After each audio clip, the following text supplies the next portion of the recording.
I was just an ordinary girl struggling to make ends meet. Bills were piling up, and my bank account was more barren than a desert. I was in desperate need of money, and that's when I saw a job posting that promised financial salvation. A nanny job at luxurious penthouse.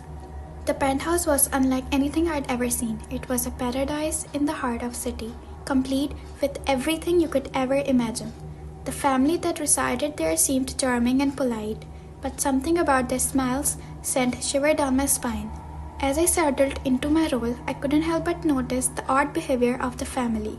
They had fascination with my medical history, asking me questions about my blood type and any illness I'd had. It was as if they were sizing me up for something more than just childcare. The children were another source of unease. They rarely left their rooms, and I was strictly forbidden from entering. They seemed frail and sickly, as if they had never seen the light of day.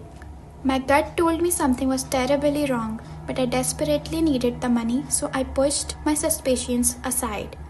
Days turned into weeks, and the unease only grew. I couldn't ignore the signs any longer.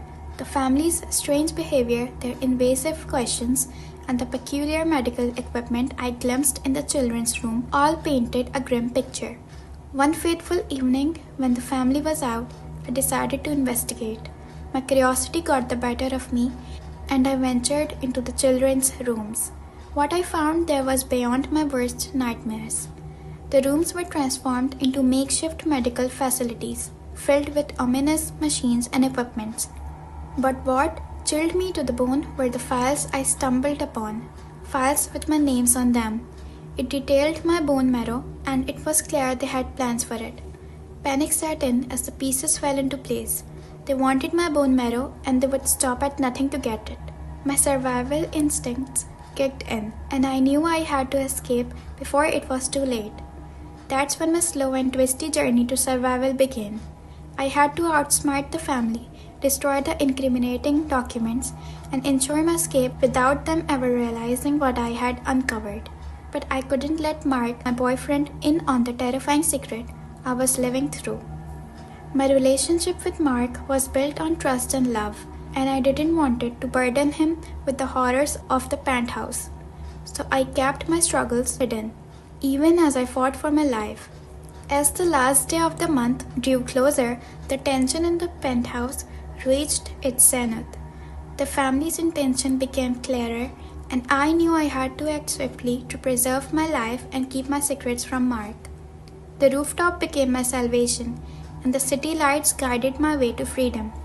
The leap from penthouse was both an escape and an act of self-preservation. I landed battered and bruised but free, ready to face the world with the weight of my secrets. Justice eventually caught up with the Sinister family, and their operation was exposed. I share my story to serve as a warning about my darkness that can hide in the most luxurious of settings. It's a reminder that sometimes the most shocking and terrifying events can unfold in the most believable circumstances. My secrets remained buried, and I continued to live the life I had built with Mark. I learned that the weight of our hidden lives can be the most terrifying burden of all. My story is a cautionary tale about trusting your instincts and staying vigilant. Burden of all.